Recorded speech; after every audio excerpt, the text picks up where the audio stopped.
बिस्मिल्लाहिर्रहमानिर्रहीम, अस्सलाम वालेकुम। मैं शाहिद सकलैन हूँ। आप मुझे मेरे यूट्यूब चैनल फेसबुक पेज पे देख रहे हैं। आज 13 मार्च है और बुध का दिन है। अमीर बालाज कत्ल केस 18 फरवरी को होने वाला अफसोसनाक वाक़या जो लाहौर में हुआ था, कोशिश है कि इसके हवाले से कुछ नई डेवलपमेंट्स जब भी आती हैं मैं आपके साथ वो ज़रूर शेयर करता हूँ। तो मैं इस केस को फॉलो कर रहा हूँ बड़ा रेगुलरली और इसमें 2-3 आज नई चीज़ें सामने आई हैं, तो आज की इस वीडियो में आपके साथ शेयर करेंगे। एक तो बाकायदा तौर पे जो है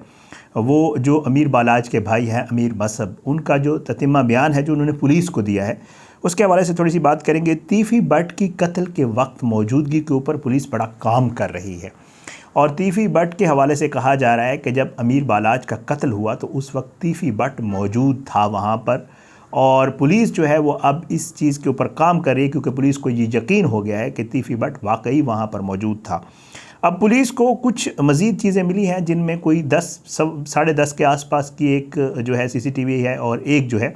7:15 बजे सुबह की है, उसमें क्या कुछ है। और साथ में जो है कुछ जो है अपना तीफ़ी बट के हवाले से आज जो JIT के जो है मेंबर हैं उन्होंने भी जो है वो बाकायदा तौर पे कुछ नई चीज़ें जो है बताई हैं। उनकी गिरफ़्तारी के हवाले से टीम तैयार है, क्या सूरत हाल है। आज की इस वीडियो में ये 3-4 डेवलपमेंट्स और एक चीज़ जो है जिसके ऊपर पुलिस अभी तक फंसी हुई है वो है पोस्टमार्टम रिपोर्ट और अमीर बालाज को लगने वाली गोलियां, उनके हवाले से अभी तक मज़ीद काम हो रहा है और वो भी उम्मीद जाहिर की जा रही है कि जल्द उसके ऊपर भी कोई आगे डेवलपमेंट हो जाएगी। तो आपसे दरख्वास्त है कि अगर आपने अब तक मेरा यूट्यूब चैनल सब्सक्राइब नहीं किया, मेरे फेसबुक पेज को लाइक नहीं किया, तो यूट्यूब चैनल को सब्सक्राइब करें, फेसबुक पेज को फॉलो करें, वीडियोस को लाइक और शेयर किया करें, अपना फीडबैक ज़रूर दिया करें। मामले की तरफ आता हूं जी। सबसे पहले DIG इमरान किश्वर साहब के हवाले से आपको बता दूं कि उन्होंने आज बाकायदा तौर पे ये जो है मीडिया से बात की है और उन्होंने ये बताया हमारे सहाफ़ी दोस्तों को कि जो तीफ़ी बट की गिरफ़्तारी के हवाले से प्रोसेस है वो तकरीबन मुकम्मल कर लिया गया है। उन्होंने कहा है कि जी बंदोबस्त हमने कर लिया है, वज़ारत दाखिला को हमने जो हमारे 30 डेज़ का वो कह रहे थे कि एक पीरियड होता है वो हमने कंप्लीट करके बाकायदा तौर पे जो है वो अपना इसको वज़ारत दाखिला को लिख दिया और अब वज़ारत दाखिला ने हमें जवाब दे के लिखना है आगे और उसका हमें जो ही लेटर मिलेगा वज़ारत दाखिले का, हमें इजाज़त मिलेगी वज़ारत दाखिला की, तो फिर हम जो है एक टीम जो है वो बाकायदा तौर पर तैयार है जो कि दुबई रवाना हो जाएगी गिरफ़्तारी के लिए। ये आज की डेवलपमेंट है। वो कहते हैं कि जी ये टीम जो है एक्सपेक्ट ये किया जा रहा है कि अगले हफ़्ते जो है वो निकल जाएगी और साथ में उन्होंने ये भी कहा है कि अगर तीफ़ी बट, क्योंकि उनसे सवाल किया गया कि जी वो दुबई में तो ज़ाहिर बात है नहीं, ज़ाहिर है उससे आगे भी कहीं जा सकता है, तो उन्होंने ये कहा कि जी अगर वो शख्स अमेरिका भी चला गया तो उसे वापस लाएंगे। रेड वारंट के लिए कागजात इंटरपोल को भिजवाए जा चुके हैं और तमाम जो है तमाम मुलज़मान को हम कैफ़र किरदार तक पहुँचाने में अपना किरदार अदा करेंगे। ये लेटेस्ट जो इस हवाले से है वो मैं आपके साथ शेयर कर रहा हूँ। अब आते हैं दूसरे मामलात की तरफ। अच्छा, जो है अपना ये जो पुलिस को तीफ़ी बट के मौके पर मौजूदगी वाला जो मामला है, इसमें 2 चीज़ें हैं। एक तो जो अमीर मसहब हैं, अमीर बालाज के भाई हैं, उनका एक ततिम्मा बयान है जो उन्होंने पुलिस को, ये जो रिकॉर्ड करवाया जाता है बाद में जब ज़िम्नियाँ बनाई जाती हैं तो उनमें मुख्तलिफ़ चीज़ें ऐड की जाती होती हैं। तो उन्होंने जो बयान दिया था उन्होंने ये कहा था कि जी तीफ़ी बट जो है वो मौके के ऊपर मौजूद था और वो इस कत्ल की मॉनिटरिंग कर रहा था और वो बाकायदा तौर पे ये देख रहा था कि क्या कुछ हो रहा है। एक तो उन्होंने ये कहा था। बट ये है कि जी जो पुलिस को अब कुछ नई चीज़ें मिली हैं वो मैं आपको बता देता हूँ। वो ये है कि पुलिस को फुटेज मिली है कि एक गाड़ी जो है, ये शादी के मकाम की फुटेज है कि 10 बजे जब ये वाक़या होता है वहाँ से एक गाड़ी निकलती है और तकरीबन उससे 20-25 मिनट के बाद वो गाड़ी मोटरवे जो है उसके ऊपर चढ़ती है, जिसकी ज़ाहिर है मोटरवे के इन आउट की आपको पता है इनके पास सारी तफसीलात होती हैं फुटेजेस की सूरत में। वो वहाँ से मोटरवे पर चढ़ती है, फिर इस्लामाबाद एग्ज़िट करती है और पुलिस को मोटरवे पर गाड़ी के एंट्री और एग्ज़िट की भी तस्वीर मिल गई हैं और तकरीबन आपको पता है, हम आपको बारहा बता चुके हैं कि तकरीबन सुबह 7:15 बजे के करीब जो है वो तीफ़ी बट एग्ज़िट कर जाता है पाकिस्तान से। तो ये रात 10 बजे से लेकर तकरीबन सुबह 7:15 बजे तक तकरीबन ये बनते हैं 2 घंटे वो लगा लें और 7.25 घंटे, तकरीबन 9.25 घंटे का ये जो दौरानिया है, इसमें तीफ़ी बट लाहौर से जो है वो लाहौर से इस्लामाबाद और इस्लामाबाद से फिर आगे दुबई की तरफ एग्ज़िट कर जाता है। तो पुलिस को इसके हवाले से भी बताया जा रहा है कि काफ़ी सारी चीज़ें मिल चुकी हैं और पुलिस उसके ऊपर काम कर रही है और अब पुलिस जो चालान तैयार कर रही है या ज़िम्नियाँ तकरीबन बताया जा रहा है, ये हारून भाई हमारे रिपोर्टर हैं वहाँ के, मोहम्मद हारून, मैं अक्सर उनसे चीज़ें पता करता रहता हूँ, तो वो भी बता रहे थे कि जी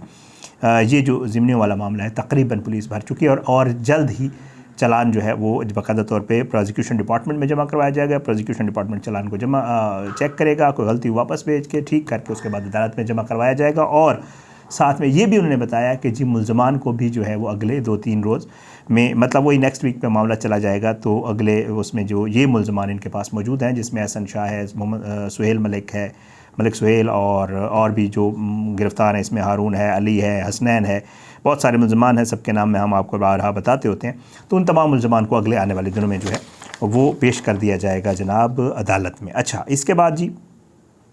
एक और चीज़, 7:15 बजे जब तीफ़ी भट्ट ने यहाँ से एग्ज़िट किया तो उस वक्त ही FIR काटी गई वहाँ पे लाहौर में, और उसके बाद जो है ये लवाहिकीन के हवाले कर दी गई। अब एक और चीज़ है, और वो ये है कि जी जो अमीर बालाज की पोस्टमार्टम रिपोर्ट है और मुज़फ़्फ़र हुसैन की पोस्टमार्टम रिपोर्ट है, जो शूटर वहाँ पे मारा गया था, ज़ाहिर है पोस्टमार्टम दोनों के होते हैं। इन पोस्टमार्टम की रिपोर्ट जो है वो पुलिस अभी तक किसी को नहीं दिखा रही। JIT के पास यकीनन मौजूद होगी, ना मीडिया पे आ रही है ना कहीं और ये उस पोस्टमार्टम रिपोर्ट को लेकर सवालात हो रहे हैं। लेकिन एक चीज़ जिसके ऊपर अब ये ज़रा से इन्फॉर्मेशन है कि पुलिस काम कर रही है, वो ये है कि अमीर बालाज को जो कत्ल किया गया उसको एक राइट साइड से ब्रस्ट मारा गया था, और ये पिस्टल का बस्ट था, और उसी बस्ट से जो है कहा यह जा रहा है कि जो मौत वाक़या हुई है वो ज़्यादा खून बह जाने की वजह से और इन्हीं गोलियों की वजह से जो राइट साइड पर मारी गई थी उनकी वजह से। लेकिन मैं आपको पिछली भी एक वीडियो में मैंने शायद कुछ दिन पहले की थी, जिसमें मैंने आपको बताया था कि अमीर बालाज के पेट पे 2 गोलियां लगी हुई हैं, जो कि उस राइट साइड पे नहीं बल्कि लेफ़्ट साइड पे नीचे से हैं, और ये एंट्री वो मैंने आपको बताया था एंट्री वोंड्स हैं, ये कोई एग्ज़िट वोंड्स नहीं है। मतलब यह है कि गोली ही लगी है इधर से, ना कि ऊपर वाली गोली यहाँ से निकली है। तो पुलिस जो है इस चीज़ को भी चेक कर रही है, क्योंकि वहाँ पर इसमें कोई शक नहीं है कि शूटर एक से ज़्यादा तादाद में मौजूद थे, लेकिन पुलिस को अभी तक इस चीज़ का क्लू नहीं मिला कि वो तो मुज़फ़्फ़र हुसैन ने मार दी थी जिससे ये सारा मामला हुआ था, बालाज का कत्ल हुआ था। लेकिन ये जो 2 गोलियाँ पेट में लगी हुई हैं और लेफ़्ट साइड से एंट्री वोंड्स हैं बुलेट के, वो किसने मारी हैं, और उसके ऊपर भी ज़ाहिर अब पुलिस ये चेक कर रही है कि जी कोई और शूटर वहाँ मौजूद था, किसी और ने ये गोलियाँ मारी हैं। डिपेंड करता है, क्योंकि अभी तक ये कत्ल जो है इसके हवाले से बहुत सारी चीज़ें जो है वो सामने आना बाकी हैं। तो पुलिस इसके ऊपर भी तफ्तीश कर रही है कि ये वाला मामला भी कहाँ तक पहुँचा है। बहरहाल उम्मीद यही की जा रही है कि इंशाअल्लाह इस मामले को लेकर जो है वो पुलिस बड़ी सीरियसनेस का, आल्दो पुलिस के किरदार के ऊपर बहुत सारे लोग जो लाहौर में मौजूद हैं, मैं तो देख रहा था 1-2 एंकर्स ने भी जो है पुलिस की तफ्तीश और पुलिस के मामलात के ऊपर सवालात उठाए हुए थे कि पुलिस जो है वो असल मुल्ज़मान को पीछे करके कुछ लोगों के ऊपर ये मामला डालने की कोशिश कर रही है। ये बाकायदा मुबशर लुकमान की भी देख रहा था, और 1-2 और लोगों ने भी की हुई थी। तो उन्होंने भी ये कहा हुआ था कि जी इस तरह का कोई पुलिस का किरदार है। अब ये ज़ाहिर है जब कोई चीज़ ज़ेर तफ्तीश होती है और जब तक उसके तमाम हक़ाइक़ सामने नहीं आते, ज़ाहिर है तो कुछ कहा नहीं जा सकता। लेकिन जब ये हक़ाइक़ सामने आएंगे, चालान जमा होगा, चीज़ें सामने आएंगी, पुलिस मुकम्मल अपनी रिपोर्ट सामने लाएगी चालान की सूरत में अदालत में, तो फिर उसके ऊपर बहुत सारी चीज़ें होंगी, बहुत सारे सवालात भी होंगे, और उसमें चीज़ें वाज़ेह भी हो जाएंगी कि किसका कौन सा किरदार पुलिस ने बाकायदा तौर पे अपने चालान में मेंशन किया, और उस शख्स ने क्या वो किरदार वहाँ पे अदा किया था या नहीं था, क्या पुलिस की तफ्तीश इतनी बेहतर थी कि मुल्ज़मान को सज़ा देने में। ये सारी चीज़ें जब चालान सामने आता होता है ना, तो फिर पता चलता होता है कि मामला जो है वो किस तरफ जाता हुआ नज़र आ रहा है। बहरहाल अभी पुलिस के हवाले से यही है कि जी पुलिस ने कहा है कि हम अपनी तरफ से कोशिश करेंगे कि तमाम मुल्ज़मान को कैफ़र किरदार तक पहुँचाएँ, और पुलिस इसके ऊपर अभी तक JIT जो है वो डटी हुई है। ये सारी लेटेस्ट डेवलपमेंट थी जी, तस्वीर, वीडियोज़। हाँ, एक और चीज़ जो मैं आपको सॉरी बताना भूल गया कि जी वहाँ पे मौके की कुछ वीडियोज़ और मिली हैं पुलिस को। जब अमीर बालाज का कत्ल हुआ, ज़ाहिर है उस वक्त शादी की वीडियोज़ भी बन रही थी, मोबाइल से भी लोग वीडियोज़ बना रहे थे, तो पुलिस वो चीज़ें कलेक्ट कर रही है। बताया ये जा रहा है, इन्फॉर्मेशन है कि पुलिस को कुछ और वीडियोज़ मिली हैं जिनमें कुछ और लोगों की भी वहाँ पर मौजूदगी का पता चल गया है कि ये लोग भी कत्ल के वक्त मौजूद थे, और ये वो उस शादी के बाराती नहीं थे, बल्कि शायद वही लोग थे जो तीफ़ी और गोगी भट्ट और जो अमीर बालाज के कत्ल में एक पूरी जो है मनसूबाबंदी के तहत वहाँ पे शूटर्स और उनकी सूरत में मौजूद थे। तो पुलिस को कुछ और वीडियोज़ भी शादी की मिली हैं। तो ये सारी चीज़ें जो है पुलिस के हाथ हैं। पुलिस इस मामले को कैसे सॉर्ट आउट करती है आने वाले दिनों में पता चलेगा। कोशिश करेंगे कि इंशाअल्लाह इस हवाले से मज़ीद भी जो चीज़ें आया करेंगे आपके साथ शेयर किया करेंगे। आप अपनी दुआ में हमें याद रखा करें। अल्लाह पाकिस्तान का हामी नासिर हो, इसके खिलाफ साजिशें करने वालों को नेस्त नाबूद करे, ज़ालिमों को इबरत का निशान बनाए, मज़लूमों को इंसाफ मिले। इंशाअल्लाह अगली वीडियो में मुलाकात होगी, तब तक के लिए इजाज़त दें। पाकिस्तान ज़िंदाबाद। अल्लाह हाफ़िज़।